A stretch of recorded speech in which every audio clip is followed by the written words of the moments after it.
जब भी हम किसी कैरेक्टर को पोर्ट्रे करते हैं, किसी और का कैरेक्टर, सेकंड फेज की ट्रेनिंग की बात करो, किसी और का कैरेक्टर आप पोर्ट्रे कर रहे हो कैमरे के सामने, तो तीन चीज़ें जो हैं बहुत इंपॉर्टेंट होती हैं। अगर ये तीन चीज़ों पे आप ध्यान नहीं दोगे तो किसी का कैरेक्टर आप प्ले नहीं कर पाओगे। ठीक है, फिजियोलॉजी, सोशियोलॉजी और साइकोलॉजी। फिजियोलॉजी क्या होता है? फिजिकल अपीयरेंस,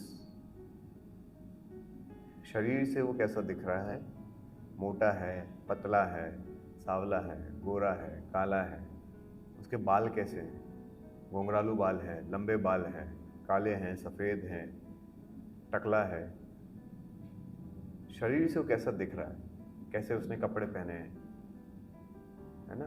तो फिजिकल अपीयरेंस उसका कैसा है, कहीं कट का मार्क लगा हुआ है, हाथ पे कहीं कट लगा हुआ है, कहीं से कैरेक्टर है जिसका एक्सीडेंट हो गया है, खून निकल रहा है, फिजिकली इस वक्त इस सीन में वो कैसा दिख रहा है, फिजियोलॉजी। ठीक है, दूसरा है सोशियोलॉजी, सोशल इम्पैक्ट, सोसाइटी का इम्पैक्ट, यानी आप जिस जगह रहते हो, है ना, उसका इम्पैक्ट आपके ऊपर पड़ता है। तो अगर आप मीरा रोड में रहोगे, वहाँ अलग तरह के लोग हैं, कोलाबा में रहोगे, वहाँ अलग तरह के लोग हैं, जम्मू जाके रहोगे, वहाँ अलग तरह के लोग हैं, है ना। अगर आप साउथ इंडिया जाओगे, वहाँ अलग तरह के लोग हैं, अलग तरह की बोली, भाषा, खाना पीना, है ना, बिहेवियर, रहन सहन, कपड़े पहनने का तरीका सब अलग है। तो अगर कोई कैरेक्टर यूपी में रहता है, बिहार में रहता है, तो उसका डिफरेंट स्टाइल ऑफ क्लोथिंग होगा, डिफरेंट स्टाइल बात करने का होगा, डिफरेंट मेंटालिटी होगी, सब कुछ अलग अलग होता है। लखनऊ में रहने वाला आदमी अलग तरीके से बिहेव करता है, अलग बात करता है, अलग कपड़े पहनता है। साउथ में रहने वाला आदमी, केरला में रहने वाला आदमी अलग तरीके से करेगा। तो जानना ज़रूरी है कि आपका कैरेक्टर कहाँ से। अगर डायरेक्टर आपको बोलता है कि आपका कैरेक्टर यूपी का रहने वाला है, तो फिर आपको उनके जैसा बिहेव करना पड़ेगा जो यूपी में बिहेव करते हैं, वैसे कपड़े, वैसे बात, वैसे बाल, वैसे सिंदूर लगाना, वैसे बाल बनाना, वो सब वैसे करना पड़ेगा।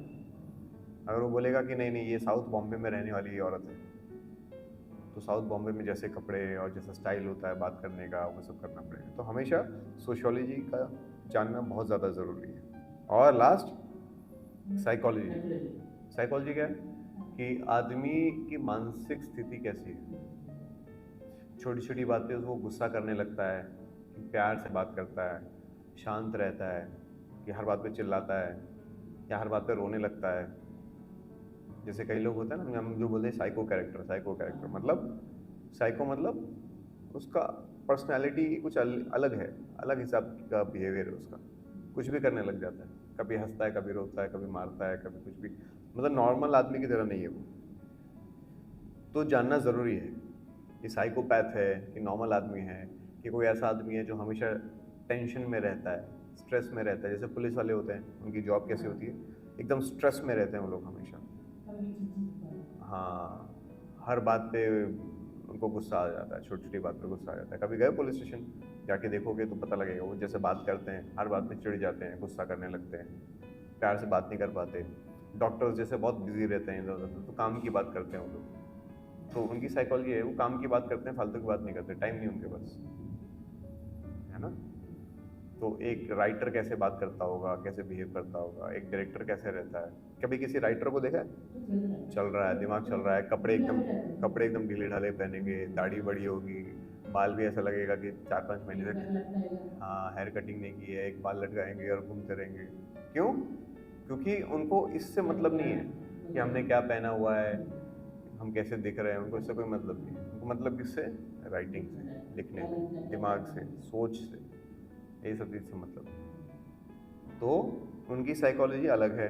एक नॉर्मल आदमी जो जॉब करता है, बढ़िया कपड़े वपड़े पहन के, बूट सूट पहन के जाता है, अच्छा बैग लेके जाता है और दिखाता है हमें कॉर्पोरेट सेक्टर में काम कर। क्यों? क्योंकि कॉर्पोरेट सेक्टर का लाइफस्टाइल वैसा है। तो वहाँ जो जितना वेल मेंटेन्ड और वेल ग्रूम्ड होगा, उसको उतना अच्छा प्रमोशन मिलेगा, इंक्रीमेंट मिलेगा, अप्रेजल होगा उसका, तो उसका कल्चर वैसा है। लेकिन जो राइटर है उसका कल्चर, उसको इससे कोई लेना देना नहीं है। यार इसकी दाढ़ी ज़्यादा बड़ी है, इसको ज़्यादा पैसे दो, ऐसे नहीं होता। हाँ, जैसे कोई राइटर है, फिल्म की कहानी लिख रहा है, तो अरे इसकी कहानी अच्छी थी, लास्ट वाली फिल्म ने बहुत अच्छा पैसा कमाया, इसको ज़्यादा पैसा दो, ये होता है। तो ये थोड़ी बोलता है अरे वो राइटर है ना जो झोला वाले कपड़े पहन के घूमता है, वो बहुत अच्छा लगता है, उसको ज़्यादा पैसे दो, ऐसा होता है क्या? नहीं, है ना। जैसे मॉडल्स होते हैं, मॉडल्स के लुक के हिसाब से उनको पैसा मिलता है, उसको कितनी जानकारी है, कौन सी भाषा आती है नहीं आती है, पढ़ा लिखा है नहीं, उससे कोई मतलब नहीं है। वो कितना बढ़िया लिखता है मॉडल, उससे किसी को क्या लेना देना है? वो लुक कैसा है, दिख कैसा रहा है, उससे मतलब है। तो ये जानना ज़रूरी है। अब सब अलग अलग जैसे देख, एक मॉडल, प्रोफेशनल मॉडल अलग दिखाई देगा, एक राइटर अलग दिखाई देगा, एक कॉर्पोरेट जॉब करने वाला आदमी अलग दिखाई देगा। कॉर्पोरेट जॉब करने वाले आदमी का पेट भी हो सकता है बड़ा, मोटा भी हो सकता है वो, लेकिन एक मॉडल मैक्सिमम केसेस में दुबला पतला स्लिम होगा। प्लस साइज के भी मॉडल्स होते हैं, मोटे मॉडल्स भी होते हैं, पतले भी होते हैं, लेकिन एक जनरल बात कर रहे हैं, है ना।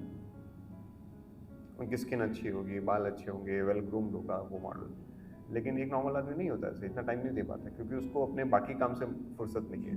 घर संभालना है, परिवार संभालना है, पैसे उसके कहाँ से आते हैं? काम करने से। सिस्टम पे बैठ के काम करेगा, रिपोर्ट बनाएगा, उससे पैसे आएंगे। मॉडल के पैसे कहाँ से आते हैं? अच्छा दिखने से। तो वो इन्वेस्टमेंट कहाँ करेगा? दिखने पे। लेकिन कॉर्पोरेट एम्प्लॉय कहाँ करेगा? लैपटॉप पे, गाड़ी पे, कपड़ों पे, आने जाने पे, है ना, फैमिली पे, क्योंकि वो उसका लाइफस्टाइल है, वो उसका कल्चर है, वो ज़िंदगी वैसे जी रहा है।